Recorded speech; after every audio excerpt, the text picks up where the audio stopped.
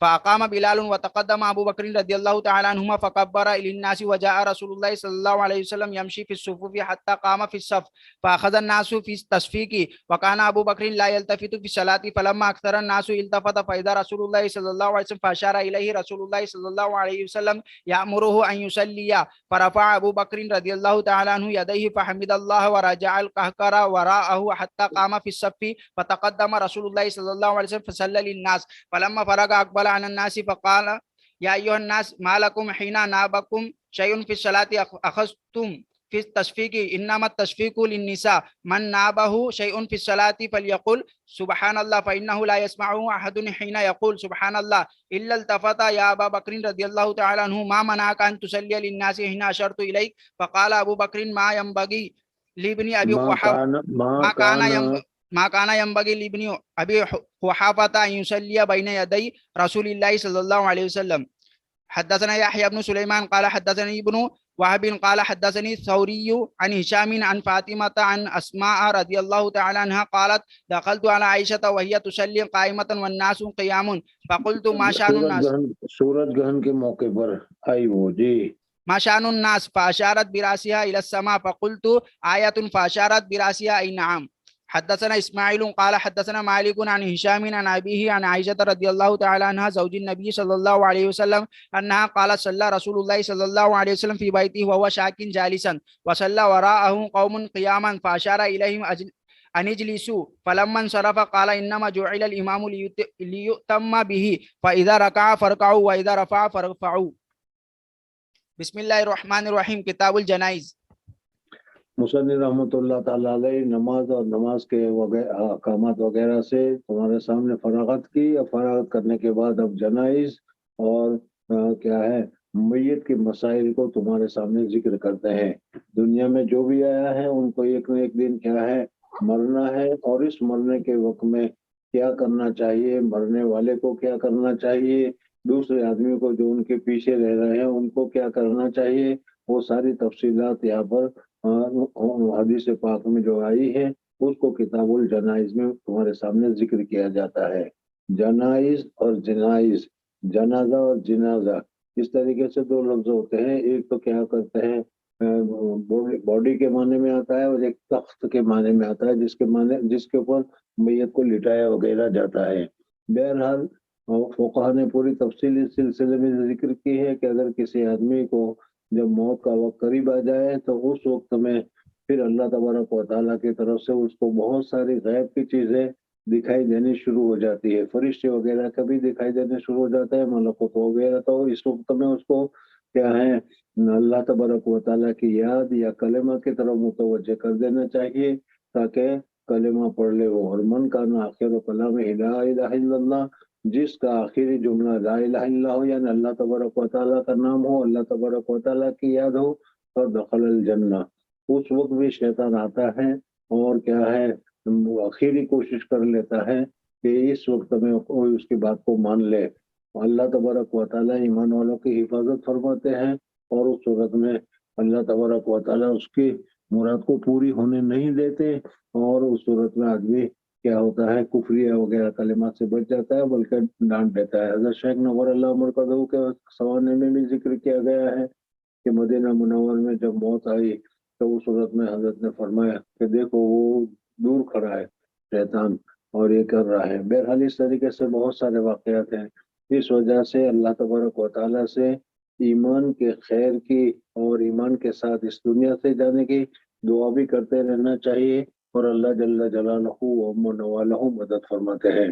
اسی وجہ سے بتایا گیا کہ جس وقت جان کرنے کا موقع ہو، روح نکلنے کا موقع ہو، تو اس کی جو محبوب چیزیں ہیں، بچے، مال وغیرہ، اس کو سامنے نہیں کرنا چاہیے کہ اس کا دل اس کی طرف متوجہ ہو جائے، بلکہ اللہ تبارک و تعالیٰ کا ذکر یا کلمہ وغیرہ پڑھنا چاہیے تاکہ وہ کلمہ پڑھ کر اللہ تبارک و تعالیٰ کی طرف متوجہ ہو۔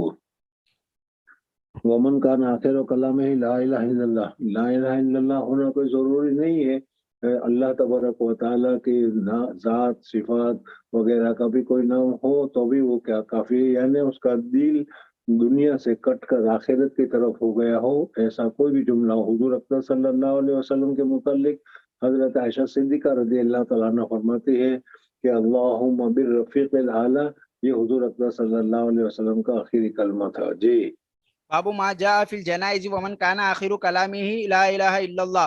وقيل لوهب بن منبه أليس لا إله إلا الله مفتاح الجنة؟ قال بلى ولكن ليس مفتاح إلا له کہا گیا أسنان. کہ لا الہ الا اللہ جنت کی چابی نہیں ہے، یعنی چابی کے ذریعے سے جس طریقے سے تالا کھل جاتا ہے، اس طریقے سے اگر کسی آدمی نے لا الہ الا اللہ کہہ دیا تو لا الہ الا اللہ کہنے کی وجہ سے اس کے لیے کیا ہے، جنت کا دروازہ کھل جائے گا۔ تو اس کے جواب میں انہوں نے فرمایا کہ ٹھیک ہے، لا الہ الا اللہ جنت کی چابی تو ہے، لیکن ہر چابی کے لیے کچھ دندانے ہوا کرتے ہیں، اگر دندانے ہو تو پھر اس دندانے کی وجہ سے دروازہ کھل جاتا ہے، چابی تالا کھل جاتا ہے، اور اگر دندانہ صحیح نہ ہو تو تالا نہیں کھلتا۔ تو اسی طریقے سے لا الہ الا اللہ محمد رسول اللہ کہنے کے ساتھ ساتھ نماز، روزہ، زکوٰۃ، حج وغیرہ جو احکامات ہیں وہ سارے دندانے ہیں، اگر یہ دندانے درست ہیں تو پھر اس صورت میں جنت کا دخول ہوگا۔ جی فإن جئت بمفتاح له أسنان فتح لك وإلا لم يفتح لك. حدثنا موسى بن إسماعيل قال حدثنا مهدي بن ميمون قال حدثنا واسيل الأحدب عن المعرور بن سويد عن أبي ذر رضي الله تعالى عنه قال قال رسول الله صلى الله عليه وسلم آتاني آتي من ربي فأخبرني أو قال بشرني آتی میں ربی ہی، یعنی اللہ تبارک و تعالیٰ کی طرف سے فرشتہ آیا اور آ کر اس نے مجھے بتایا۔ جی أنه من مات من أمتي لا يشرك بالله شيئا دخل الجنة. فقلت وإن زنى وإن سرق؟ قال وإن زنى وإن سرق. اللہ جل جلالہ و امن والہ کا فضل ہے، کرم ہے کہ آدمی گناہ کرے تو بھی اللہ تبارک و تعالیٰ رحم کرتا ہے، معاف کر دیتا ہے، توبہ کرتا ہے تو توبہ کو قبول کر لیتا ہے۔ دنیا میں ہم دیکھتے ہیں کہ اگر کوئی ہمارا بیٹا یا بیٹی ایک مرتبہ بھول کرے تو معاف کر دیتے ہیں، دوسری مرتبہ بھول کرے تو معاف کر دیتے ہیں، لیکن اگر بار بار وہ بھول کرے تو معاف کرنے کی جگہ پر اس کو ڈانٹ ڈپٹ کر نکال دیتے ہیں۔ اگر اللہ جل جلالہ و من والہ اگر اس طرح ہمارے ساتھ معاملہ کرتے تو پھر ہمارے لیے جہنم کے علاوہ کوئی راستہ نہیں ہوتا، لیکن اللہ تبارک و تعالیٰ رحیم ہے، کریم ہے، وہ خود بھی معاف فرما دیتے ہیں، اور جب توبہ کرتے ہیں تو اللہ تبارک و تعالیٰ توبہ کو بھی قبول فرما لیتے ہیں۔ جی حدثنا عمرو بن حفص قال حدثنا أبي قال حدثنا الأعمش قال حدثنا شقيق عن عبد الله رضي الله تعالى عنه قال قال رسول الله صلى الله عليه وسلم من مات يشرك بالله دخل النار. وقلت أنا من مات لا يشرك بالله شيئا دخل الجنة. یقول انا کا مطلب یہ ہے کہ حضور اقدس صلی اللہ علیہ وسلم نے فرمایا کہ جو آدمی شرک کرے گا، من مات یشرک باللہ دخل النار، یہ حدیث میں ہے، اتنا حضور صلی اللہ علیہ وسلم نے فرمایا۔ اس حدیث کو سامنے رکھ کر میں یہ کہہ رہا ہوں کہ جو آدمی شرک کرے گا وہ جہنم میں جائے گا، تو جو آدمی شرک نہیں کرے گا وہ جنت میں جائے گا، یہ میں کہہ رہا ہوں۔ اس وجہ سے انہوں نے یہ جملہ جو ہے اپنا بڑھایا کہ وقلت انا من مات لا یشرک باللہ دخل الجنہ۔ باب الامر باتباع الجنائز. جنائز کا اتباع کرنا چاہیے۔ اصل میں ایک دوسرا مسئلہ بھی یہاں پر ہے جس کو شورا ذکر کرتے ہیں کہ جنازہ کو آگے رکھ کر مصلیوں کو جنازے کے پیچھے چلنا چاہیے یا جنازے کے آگے چلنا چاہیے۔ اس مسئلے میں ہمارا اور امام شافعی رحمۃ اللہ تعالیٰ علیہ، امام احمد اور امام مالک رحمۃ اللہ تعالیٰ وغیرہ کا اختلاف ہے۔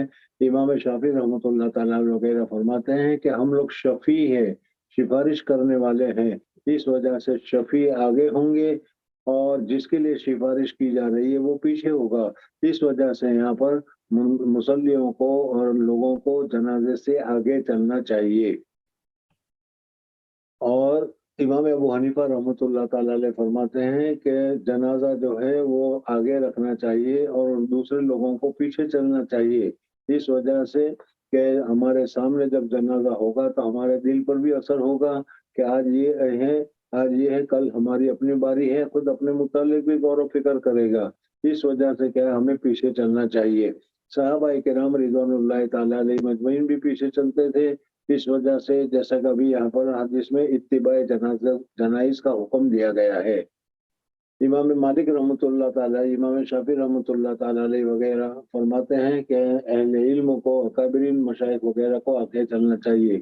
ان احادیث سے جو یہ استدلال کرتے ہیں، ہماری طرف سے جواب یہ ہے کہ اس جنازے میں حضور اکرم صلی اللہ علیہ وسلم بھی خود نفس نفیس موجود ہوتے تھے، اور حضور اکرم صلی اللہ علیہ وسلم کے سامنے صحابہ کرام رضوان اللہ تعالی علیہ مجمعین آگے چل نہیں سکتے تھے، اس وجہ سے حضور اکرم صلی اللہ علیہ وسلم کیا ہے حضور صلی اللہ علیہ وسلم سے پیچھے اس طریقے سے وہ چلا کرتے تھے۔ بہرحال ایک تو یہ ہے، لیکن ہمارے حضرت اکبر شاہ الحدیث صاحب نور اللہ مرکزوں کی رائے یہ ہے کہ یہاں پر اس مسئلے کو نہیں بتانا ہے، ابھی تو جان کا نکلنے کا مسئلہ ہوا، جان کے نکلنے کے ساتھ ساتھ ہی ابھی تو غسل باقی ہے، کفن باقی ہے، اس وجہ سے یہاں پر اتباع جنائز کا مطلب یہ ہے کہ اگر کسی آدمی کو جنازے کی اطلاع ہو جائے تو پھر اس صورت میں اس کو جنازے کے کام کے پیچھے پڑ جانا چاہیے، یعنی دفن کرنے کے لیے، غسل دینے کے لیے کیا کرنا چاہیے، پھر کہاں کہاں خبر کرنی چاہیے وغیرہ، اس قسم کے جو کام ہیں اس کام کے پیچھے پڑ جانا چاہیے، اس کو مصنف رحمۃ اللہ تعالی علیہ یہاں پر ذکر کر رہے ہیں۔ جی حدثنا ابو الوليد قال حدثنا شعبة عن الاشعث قال سمعت معاوية بن سويد بن مقرن عن البراء بن عازب رضي الله تعالى عنهما قال امر النبي صلى الله عليه وسلم بسبع ونهانا عن سبع، امرنا باتباع الجنائز وعيادة المريض۔ صلی اللہ علیہ وسلم نے 7 چیزوں کے کرنے کا حکم دیا اور 7 چیزوں کے کرنے سے حضور اکرم صلی اللہ علیہ وسلم نے منع فرمایا، ان میں سے ایک یہ ہے کہ جب جنازہ ہو جائے تو اس کے کاموں میں لگ جانا چاہیے، یہ نہیں کہ بھائی جس کے یہاں جنازہ ہوا ہے وہی سارے کام خود کرتا رہے، بلکہ دوسرے جماعت والوں کو، دوسرے لوگوں کو بھی اس کی نصرت وغیرہ کرنی چاہیے، یہ اسلامی احکامات میں سے ہیں، اسلامی سنن میں سے ہے۔ جی وعيادة المريض وإجابة الداعي ونصر المظلوم وإبرار القسم ورد السلام وتشميت العطيس، ونهانا عن عانية الفضة وخاتم الذهب والحرير والديباج والقسي والاستبرق۔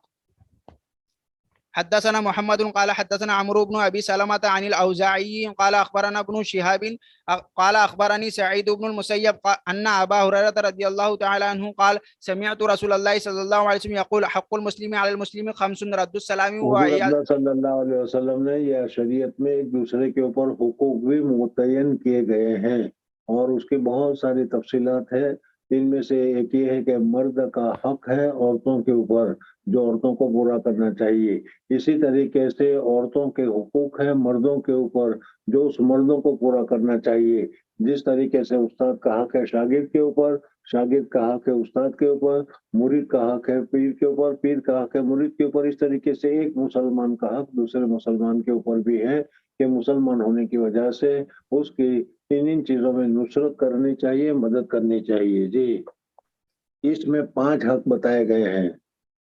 رد السلام وعيادة المريض واتباع الجنائز سلام کرے تو سلام کا جواب دینا ہے اور سلام کرنا ہے، ہم لوگوں نے اس کو بھول دیا ہے، ایک مسلمان دوسرے مسلمان سے ملتا ہے، چاہے اس کا پہچان ہو، معرفت نہ ہو، ہر صورت میں سلام کرنا چاہیے، لیکن ہم ہر مسلمان کو سلام نہیں کرتے، بلکہ کیا ہے ہم ہر مسلمان کو سلام نہیں کرتے، بلکہ جس کو جانتے پہچانتے ہیں تو ہی اس کو سلام کرتے ہیں، یہ طریقہ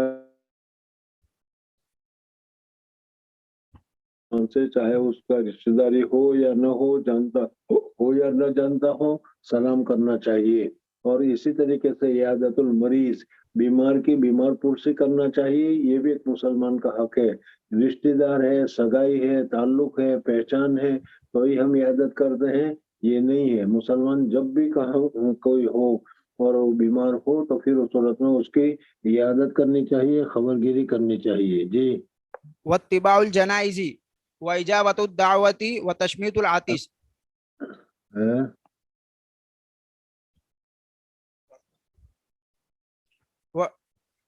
رد السلامی و عیادت ایجابت الدعوت کہاں ہے؟ میرے یہاں دکھائی نہیں دے رہا. اتباع الجنائز کے بعد میں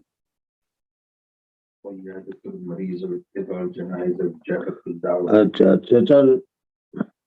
و تشمیت العاطس تابعہ عبد الرزاق قال اگر اخبرنا چھینکنے والا چھینکے اور وہ الحمدللہ کہے تو پھر اس صورت میں یرحمک اللہ کہنا چاہیے. یہ بھی ایک حق ہے. جی. تابعہ عبد الرزاق قال اخبرنا معمر ورواه سلامة عن عقيل باب الدخول على الميت بعد الموت اذا ادرج في اكفانه. میت کو جب انتقال ہو جائے تو اس وقت کیا کرنا چاہیے؟ دیکھو میں عامتاً تو تم لوگوں کو یعنی فارغ ہونے والوں کو بہت اہمیت کے ساتھ اور اہتمام کے ساتھ بتایا کرتا ہوں کہ جاؤ گے تو پھر دیہاتوں میں گاؤں میں اپنی اپنی بستیوں میں سمجھ میں سب سے زیادہ پڑھے لکھے لوگ تم ہی قرار دیے جاؤ گے. اس وجہ سے تم ہی کو لوگ بلائیں گے اور تم ہی سے وہ سارے کام کرائیں گے. اور یہ کام تم نے سیکھے نہیں ہوں گے یا توجہ نہیں دی ہوگی تو پھر مشکل ہو جائے گا. کفن کاٹنا ہے، کفن کرنا ہے تو پھر مول صاحب کو بلاؤ. غسل دینا ہے تو مول صاحب کو بلاؤ.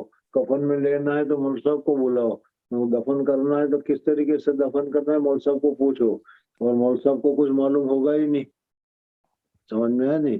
اس وجہ سے تمہاری ذمہ داری ہے میت کو کس طریقے سے غسل دینا چاہیے، میت کا کفن کس طرح سے کاٹنا چاہیے، وہ سب تم کو سیکھ لینا چاہیے. سمجھ میں؟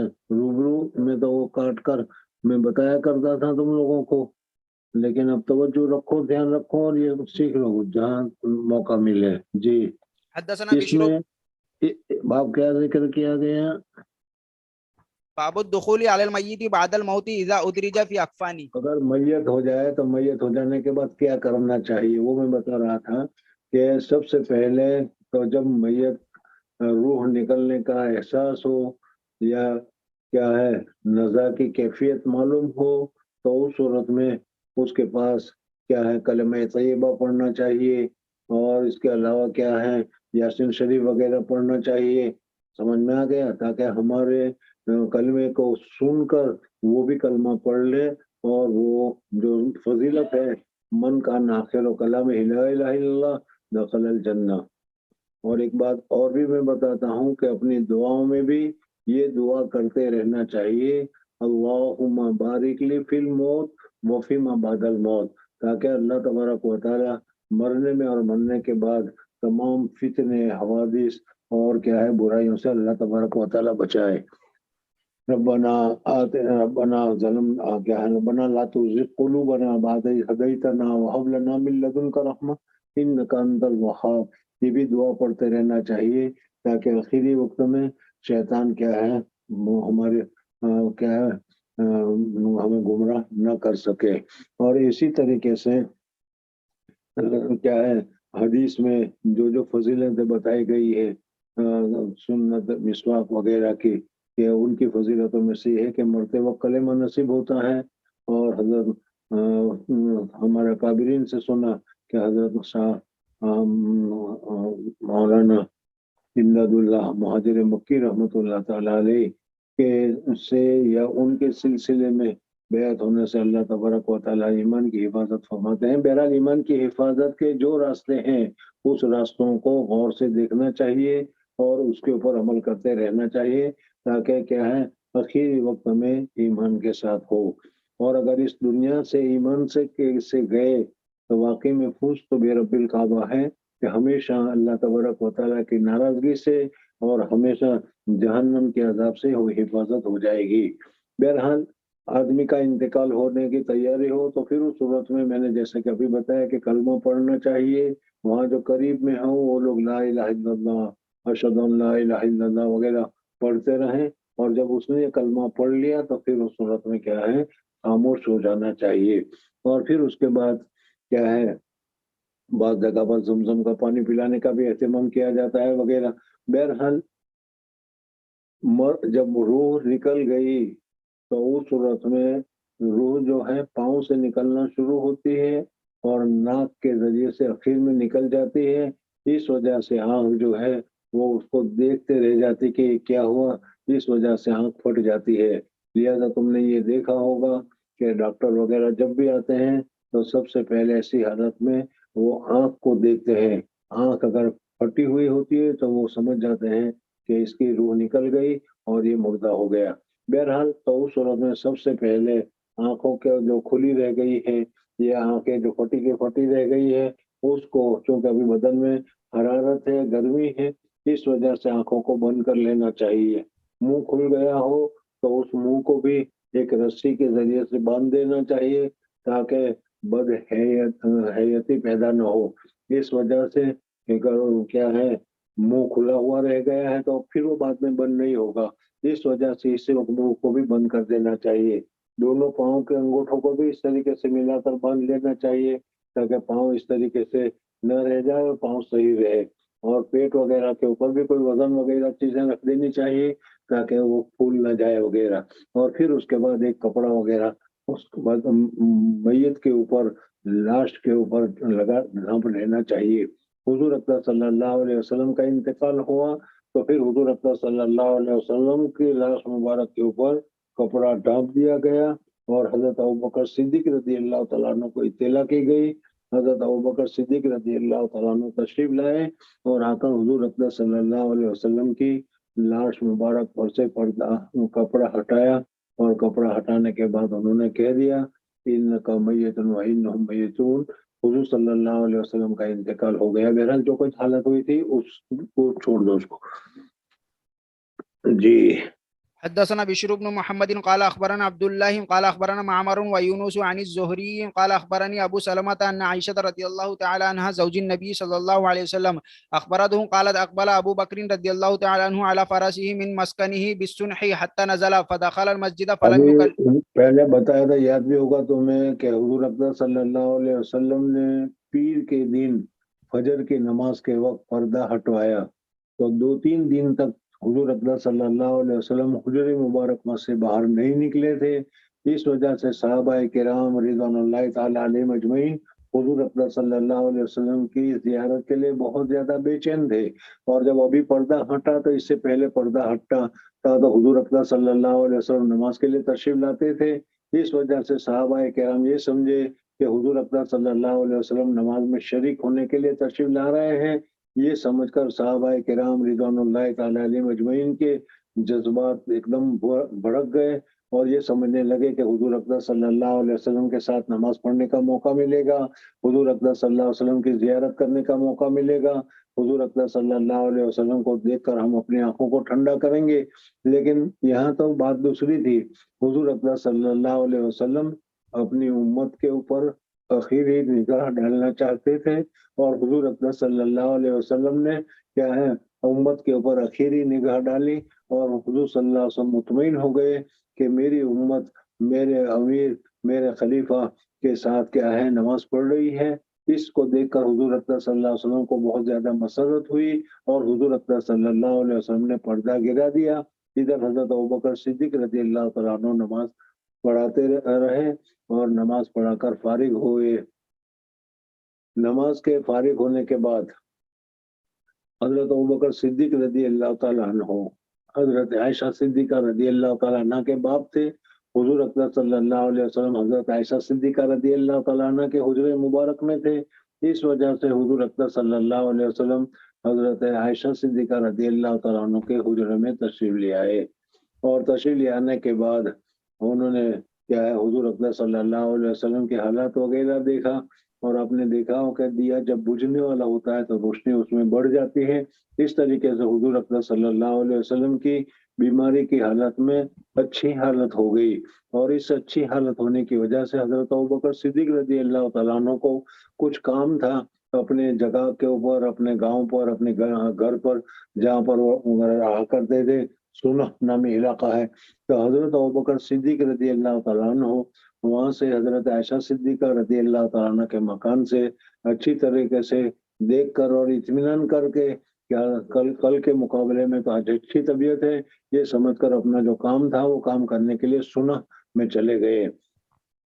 ادھر دوسرے بھی حدیث میں واقعات آتے ہیں کہ حضرت عباس رضی اللہ تعالیٰ عنہ، حضرت علی رضی اللہ تعالیٰ عنہ وغیرہ کو بھی کیا ہے حضور اقدس صلی اللہ علیہ وسلم کے حالات کو دیکھ کر تشویش میں تو تھے، لیکن مطمئن بھی تھے کہ ابھی آج حالت اچھی ہے۔ حضرت عباس رضی اللہ تعالیٰ عنہ نے پہلے ہی حضرت علی رضی اللہ تعالیٰ عنہ کو فرما دیا تھا کہ بنو ہاشم کی موت کے حالات میرے سامنے ہیں، اور مجھے یہ لگ رہا ہے کہ حضور اقدس صلی اللہ علیہ وسلم اس بیماری میں شفا ہونے والی نہیں ہے، بلکہ یہ آخری کیا ہے حالات ہے اس طریقے سے وغیرہ۔ بہرحال چونکہ اس وقت انتقال سے پہلے طبیعت بہت اچھی تھی، اور عامتاً طبیعت اچھی ہوتی ہے، اس وجہ سے حضور حضرت ابوبکر صدیق رضی اللہ تعالیٰ عنہ سونا نامی علاقے میں اپنے کام کے ساتھ چلے گئے، اور پھر اس کے بعد کیا ہے فجر کے بعد 8:30 9 10 11 بجے کا جب وقت ہوا، ضحیٰ کا وقت جب قریب ہوا، اس ضحیٰ کے وقت میں حضرت عائشہ صدیقہ رضی اللہ تعالیٰ عنہ حضور اقدس صلی اللہ علیہ وسلم کی جو حالات بیان کرتی ہے، اس میں یہ ہے کہ حضور اقدس صلی اللہ حضرت عائشہ صدیقہ رضی اللہ تعالیٰ عنہ نے حضور اقدس صلی اللہ علیہ وسلم کو اپنے سینے کے اوپر کیا ہے بٹھا رکھا تھا۔ حضور اقدس صلی اللہ علیہ وسلم اس طریقے سے تشریف فرما تھے، اور دوسری جو ازواج مطہرات اور دوسرے جو گھریلو آدمی تھے وہ حضور اقدس صلی اللہ علیہ وسلم کی عیادت کے لیے آتے تھے، عیادت کرتے تھے، اور عیادت کر کے بیٹھتے تھے یا چلے جایا کرتے تھے۔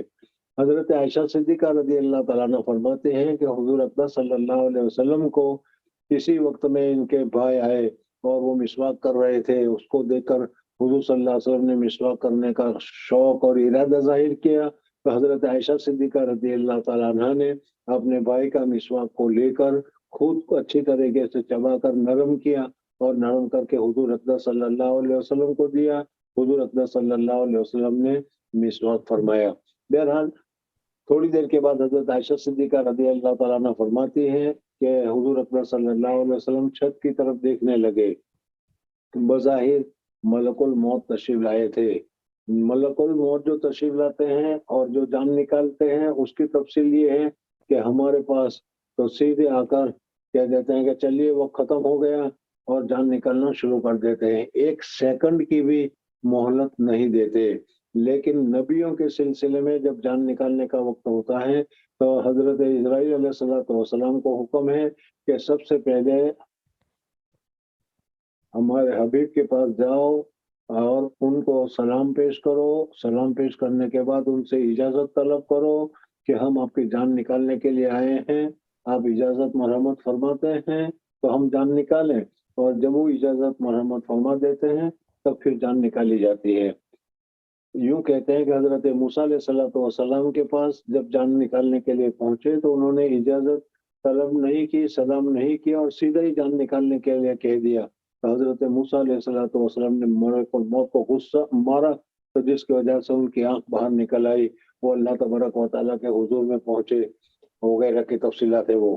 بہرحال یہاں پر حضور اقدس حضرت عائشہ صدیقہ رضی اللہ تعالیٰ عنہ فرماتی ہیں کہ حضور اقدس صلی اللہ علیہ وسلم کو میں اپنے کندھے اور سینہ کے بل ٹیک لگائے بیٹھی ہوئی تھی۔ حضور اقدس صلی اللہ علیہ وسلم نے کیا ہے آسمان کی طرف، چھت کی طرف نظر کی، اور چھت کی طرف نظر کرنے کے بعد فرمایا اللہم بالرفیق الاعلی۔ میں سمجھ گئی کہ حضور اقدس صلی اللہ علیہ وسلم فرمایا کرتے تھے کہ نبی کی جب جان نکلنی ہوتی ہے تو فرشتہ آ کر ان سے اجازت طلب کرتا ہے۔ معلوم ہوتا ہے کہ اس وقت ہم تو نہیں دیکھ رہے، لیکن حضور اقدس صلی اللہ علیہ وسلم دیکھ رہے ہوں گے، اور حضور اقدس صلی اللہ علیہ وسلم نے فرشتے نے اجازت طلب کی ہوگی کہ ہم آپ کو جان نکالنے کے لیے آئے ہیں، آپ یہاں رہنا چاہتے ہیں یا اللہ تبارک و تعالیٰ کے حضور جانا چاہتے ہیں؟ اس کے جواب میں حضور اقدس صلی اللہ علیہ وسلم نے فرمایا کہ اللہم بالرفیق الاعلی، اور جب حضور صلی اللہ علیہ وسلم نے اللہم جب رفیق الاعلی کہا، بس رفیق الاعلی کہنے کے ساتھ ہی حضور اقدس صلی اللہ علیہ وسلم کی روح مبارک پرواز کر گئی اور ہاتھ گر گیا۔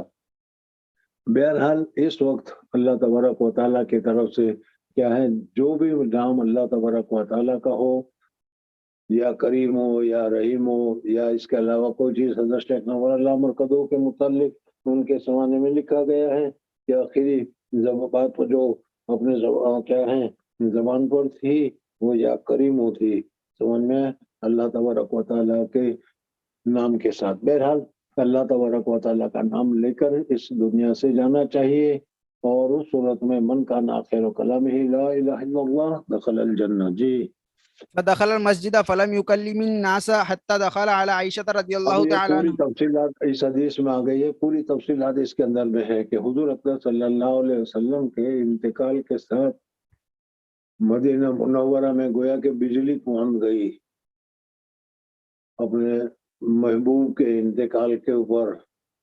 معشوقوں کا کیا حال ہوتا ہے وہ تم جانتے ہو، بچے کے انتقال کے بعد ماں کا کیا حال ہوتا ہے تم جانتے ہو۔ یہاں تو حضور اکرم صلی اللہ علیہ وسلم کے ساتھ صحابہ کرام رضوان اللہ تعالیٰ علیہ مجمعین کا جو تعلق تھا، اور کیا ہے رسول اور امتی، نبی اور امتی کا جو تعلق تھا، اس کے اعتبار سے گویا کہ مدینہ میں ایک سناٹا چھا گیا، اور سارے کے سارے لوگ آپے سے باہر ہو گئے۔ کسی کو کیا ہے اپنا حال معلوم ہی نہیں، اور جو بھی ہے وہ کیا ہے ایک قسم کی دیوانگی تو نہیں کہنی چاہیے، لیکن ایک قسم کی کیا ہے مبہوت کی حالت میں ہو گیا، اور حضور صلی اللہ علیہ وسلم کے انتقال کی خبر سے بہت ہی زیادہ پر حضرت عمر فاروق رضی اللہ تعالیٰ عنہ اس جیسا جلیل القدر صحابی بھی حضور اکرم صلی اللہ علیہ وسلم کی موت کی خبر سے کیا ہے بہت ہی زیادہ پریشانی میں آ گئے، مصیبت میں آ گئے، اور انہوں نے تلوار میان سے نکال دی اور کہا کہ جو کہے گا کہ حضور صلی اللہ علیہ وسلم کا انتقال ہو گیا ہے میں اس کی گردن کاٹ دوں گا۔ حضور اکرم صلی اللہ علیہ وسلم ابھی اللہ کے یہاں گئے ہیں، ابھی تشریف لائیں گے، اس طریقے سے وہ کہتے رہے۔ بہرحال حالات بہت ہی بے قابو ہو گئے تھے۔ ادھر جیسا کہ ابھی شروع میں بتایا گیا کہ حضرت ابوبکر صدیق رضی اللہ تعالیٰ عنہ کو سونا میں تھے، وہاں حضرت ابوبکر صدیق رضی اللہ تعالیٰ عنہ کو اطلاع دی گئی۔ تمام صحابہ میں سب سے زیادہ کیا ہے ایک ہی صحابی ہے حضرت ابوبکر صدیق رضی اللہ تعالیٰ عنہ، جو تحمل کر گئے، برداشت کر گئے، اور آپے سے باہر نہیں ہوئے، اور حضور اور کیا حضور اکرم صلی اللہ علیہ وسلم کے انتقال کی خبر ملتے ہی فوراً گھوڑے پر سوار ہو کر مدینہ منورہ میں حاضر ہوئے، اپنی بیٹی کے کمرے میں گئے، دیکھا تو وہاں حضور اکرم صلی اللہ علیہ وسلم کی لاش مبارک کیا ہے چادر سے چھپائے ہوئے رکھی ہوئی ہے۔ اب حضرت ابوبکر صدیق رضی اللہ تعالیٰ عنہ نے دیکھا، باہر سے آ رہے تھے، مسجد میں دیکھا، حضرت عمر کو دیکھا کہ وہ تلوار چونتے ہوئے غصے میں کہہ رہے ہیں کہ جو بھی کہے گا کہ حضور صلی اللہ علیہ وسلم کا انتقال ہو گیا میں اس کی گردن کو اڑا دوں گا وغیرہ۔ لیکن حضرت ابوبکر صدیق رضی اللہ تعالیٰ عنہ ان میں کسی چیز کی طرف وہ متوجہ نہیں ہوئے، کسی کو کچھ کہا نہیں، کسی کو روکا نہیں، اور سیدھے حضرت عائشہ صدیقہ رضی اللہ تعالیٰ عنہ کے کمرے میں تشریف لے گئے، چہرے مبارک سے چادر ہٹائی۔ حضرت ابوبکر صدیق رضی اللہ تعالیٰ عنہ نے حضور اکرم صلی اللہ علیہ وسلم کے چہرے انور کو بوسہ دیا، اور بوسہ دینے کے بعد فرمایا کہ انک میت وانہم میتون، یہ آیت پڑھی، اور آیت پڑھنے کے بعد پھر وہ چادر کو ڈھانپ دی، اور چادر کو ڈھانپنے کے بعد پھر وہ مسجد میں تشریف لائے۔ ظاہر بات ہے کہ حضور اکرم صلی اللہ علیہ وسلم کے انتقال کے بعد ابتداً یہ جو گھنٹہ ڈیڑھ گھنٹے کا جو وقت تھا، جو حالت تھی، اس حالت کے میں کیا ہوا ہوگا، کس طریقے سے ہوا ہوگا، اور کیسے برداشت کیا ہوگا، وہ سب سوچنے اور سمجھنے کی بات ہے، خود ہی سوچ لو۔ حضرت ابوبکر صدیق رضی اللہ تعالیٰ عنہ سیدھے ممبر پر تشریف لے گئے، اور ممبر پر تشریف لے جا کر خود ہی بیٹھ گئے، اور بیٹھ کر انہوں نے خطبہ پڑھنا شروع کیا۔ مسجد نبوی میں صحابہ کرام رضوان اللہ تعالیٰ علیہ اجمعین جو بیٹھ کر رو رہے تھے انہوں نے رونا چھوڑ دیا، جو پریشان حال تھے انہوں نے ساری چیزوں کو چھوڑ کر حضرت ابوبکر صدیق رضی اللہ تعالیٰ عنہ ممبر پر بیٹھ گئے۔ اس لیے حضرت ابوبکر صدیق رضی اللہ تعالیٰ عنہ کی بات کو، حضرت ابوبکر صدیق رضی اللہ تعالیٰ عنہ کی آواز کو، اور حضرت ابوبکر صدیق رضی اللہ تعالیٰ عنہ کے کلام کو سننے کے لیے سب کے سب موجود ہو گئے۔ حضرت عمر فاروق رضی اللہ تعالیٰ عنہ جو جوش میں کھڑے تھے اور جو باتیں کہہ رہے تھے، جو بھی میں نے بتایا، حضرت ابوبکر صدیق رضی اللہ تعالیٰ عنہ نے حضرت ابوبکر صدیق رضی اللہ تعالیٰ عنہ نے حضرت عمر فاروق رضی اللہ تعالیٰ عنہ کو بھی کچھ نہیں کہا. یہ نہیں کہا کہ چپ رہ جاؤ، آ جاؤ، بیٹھ جاؤ، کچھ نہیں کہا. خود جا کر بیٹھ کر خطبہ پڑھنا شروع کیا اور اس خطبے کو سننے کے لیے صحابہ کرام رضوان اللہ تعالیٰ علیہ مجمعین سب کے سب جمع ہو گئے. سب جمع ہو گئے تو حضرت ابوبکر صدیق رضی اللہ تعالیٰ عنہ نے قرآن پاک کی وہ آیت ذکر کی جس میں حضور اقدس صلی اللہ علیہ وسلم کے لیے بتایا گیا تھا کہ آپ کے اوپر بھی موت طاری ہوگی. دنیا میں جو بھی آیا ہے کل نفس ذائقۃ الموت، تو جو بھی آیا ہے ہر ایک کو موت یقینی ہے. کوئی یہاں پر دوام کو لے کر ہمیشگی کو لے کر نہیں آیا ہے، بلکہ اللہ تبارک و تعالیٰ نے جتنی مدت لکھ رکھی ہے، جتنا وقت لکھ رکھا ہے، اس وقت سے 1 منٹ آگے یا 1 منٹ پیچھے نہیں ہوتا، وہ اپنی جگہ پر آ جاتا ہے. بہت سارے ایسے واقعات ہیں کہ ڈاکٹروں کو جمع کیا گیا، بڑے بڑے 15-17 ڈاکٹروں کو بھی جمع کیا گیا، لیکن کوئی کچھ نہیں کر سکتا اس وجہ سے کہ موت یقینی ہے. بہرحال حضرت ابوبکر صدیق رضی اللہ تعالیٰ نے وہاں پر یہ آیت پڑھی جو قرآن پاک میں ہے انک میت وانہم میتون وغیرہ.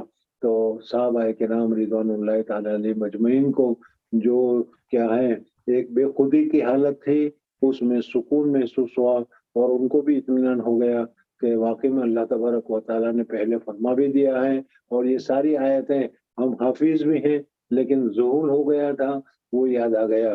کہا کہ پھر اب مدینہ منورہ میں ہر ایک کے زمان پر انک میتون وانہم میتون وغیرہ کی آیتیں ہر ایک جیسا یہی سمجھ رہے ہیں کہ ظہور ہو گیا تھا اور دماغ سے ہٹ گئی تھی، بھول گئے تھے، وہ ایک دم یاد آ گئی اور سب اسی آیت کو وہ پڑھ رہے تھے. حضور اکرم صلی اللہ علیہ وسلم کے انتقال کا صحابہ کرام رضوان اللہ تعالیٰ علیہ مجمعین کو اطمینان ہوا اور پھر اس کے بعد انہوں نے کیا ہے حضور اکرم صلی اللہ علیہ وسلم کے تجہیز کے لیے، تکفین کے لیے کیا کرنا چاہیے اس میں مشورہ ہوا. پھر اس کے ساتھ ساتھ کون امیر ہونا چاہیے، انصار میں سے کوئی ہونا چاہیے، مہاجرین میں سے ہونا چاہیے وغیرہ. یہ ایک مسئلہ مستقلاً شروع ہوا اور حضرت ابوبکر صدیق رضی اللہ تعالیٰ عنہ حضرت عمر فاروق رضی اللہ تعالیٰ عنہ کے ساتھ کیا ہے وہاں سقیفہ بنی ساعدہ میں گئے، وہاں باتیں ہو رہی تھی اور وہاں پر حضرت ابوبکر صدیق رضی اللہ تعالیٰ عنہ سے بیعت ہو گئی اور حضرت ابوبکر صدیق رضی اللہ تعالیٰ عنہ کو حضور اکرم صلی اللہ علیہ وسلم کا خلیفۃ الرسول نائب بنا دیا گیا. بس یہ ساری تفصیلات ہیں جو ابھی تمہارے سامنے آئے گی. جی.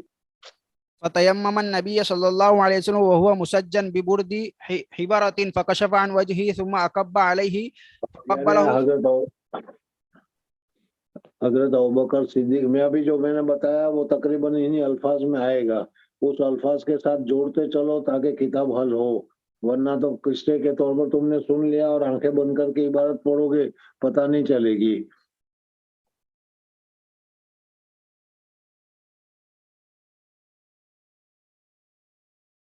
کہاں گیا؟ ان عائشہ زوج النبی صلی اللہ علیہ وسلم، اوپر سے پڑھ.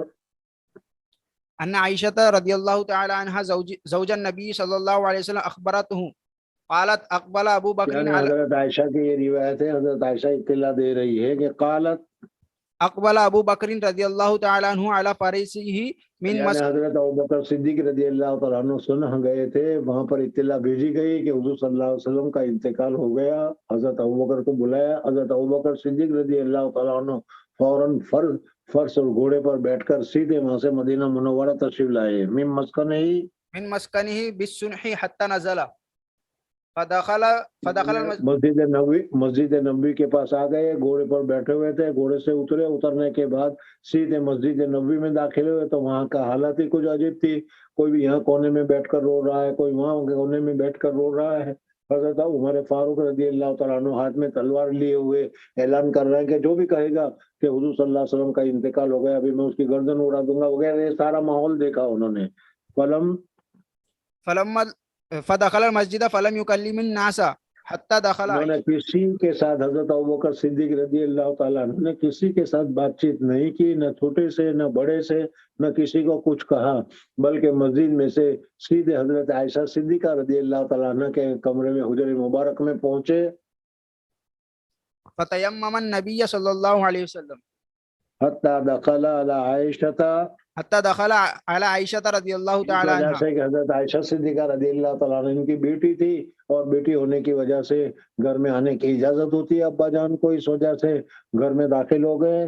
دخل عائشہ فتیمم النبی صلی اللہ علیہ وسلم، جہاں حضور اقدس صلی اللہ علیہ وسلم کو چادر اڑا کر لٹائے ہوئے تھے، سیدھے حضرت ابوبکر صدیق رضی اللہ تعالیٰ عنہ حضور اقدس صلی اللہ علیہ وسلم کے لاش مبارک کے پاس، حضور اقدس صلی اللہ علیہ وسلم کے جسم اطہر کے پاس حضرت ابوبکر صدیق رضی اللہ تعالیٰ عنہ پہنچے۔ وہ ہوا وهو مسجن ببرد حبرۃ، برد حبرہ، ایک چادر تھی، اس چادر کے ذریعے سے حضور اقدس صلی اللہ علیہ وسلم کو ڈھانپ رکھا تھا جی۔ فکشف عن وجهه ثم اکب علیہ فقبل، اور پھر اس کے بعد حضور اقدس صلی اللہ علیہ وسلم سے پردہ ہٹایا، وہ چادر ہٹائی، اور چادر ہٹانے کے بعد حضور اقدس صلی اللہ علیہ وسلم کے اوپر وہ جھک گئے قب، اور حضور اقدس صلی اللہ علیہ وسلم کی پیشانی مبارک کو بوسہ دیا جی۔ ثم بکا فقال بأبی انت یا نبی اور اللہ، پھر رو پڑے۔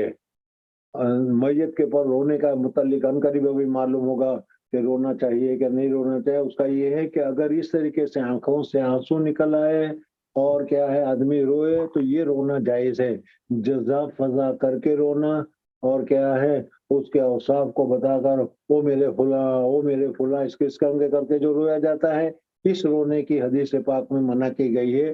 باقی ویسے اگر آنکھ میں سے آنسو نکل آئے اور کیا ہے تو اس طریقے سے، یا ذرا سی ہچکی سی بن جائے، ذرا سا الفاظ نکل جائے، تو اس قسم کی رونے کو منع نہیں کیا گیا ہے۔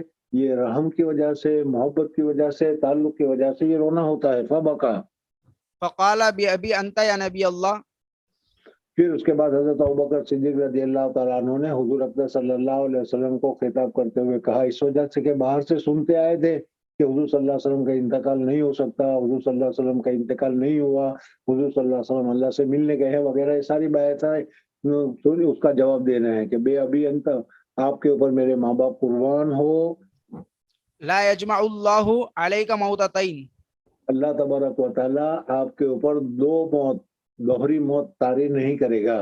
یعنی ایک موت تو یہ بھی ہے، اور یہ لوگ منع کر رہے ہیں تو یہ موت نہیں ہے، پھر آپ زندہ ہوں گے۔ بہرحال مرنا تو آپ کو ہے تو پھر دوسری مرتبہ موت آئے گی۔ اللہ تبارک و تعالیٰ آپ کے اوپر دو موت طاری نہیں کریں گے۔ اس وقت جو آپ کا انتقال ہو گیا ہے، واقعی میں صحیح آپ کا انتقال ہو گیا ہے، اور آپ کے موت کا یقین کیے بغیر کوئی چارہ کار نہیں ہے جی۔ اما الموتۃ التی کتب اللہ علیک فقط متہا، ہاں، یعنی ہر ایک انسان کے اوپر جو اللہ تبارک و تعالیٰ نے موت کا لکھ رکھا ہے، وہ موت کا وقت آ گیا ہے، اور آپ کی موت ہو گئی، اور وہ وقت آپ کا پورا ہو گیا۔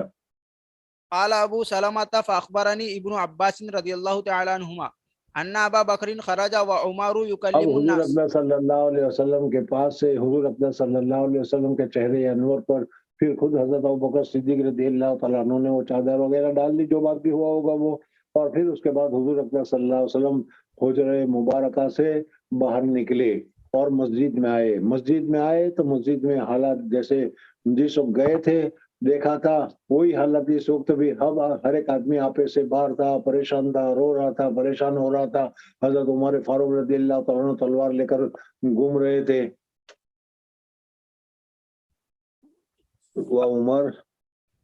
وعمر یکلم الناس فقال اجلس، حضرت عمر فاروق رضی اللہ تعالیٰ عنہ اسی طریقے سے لوگوں کو میں آواز لگا رہے تھے۔ حضرت ابوبکر صدیق رضی اللہ تعالیٰ نے کہا کہ عمر بیٹھ جاؤ، بیٹھ جاؤ، لیکن ظاہر بات ہے کہ حضرت عمر فاروق رضی اللہ تعالیٰ عنہ بھی اپنے سے باہر، آپے سے باہر نکلے ہوئے تھے، پریشان تھے۔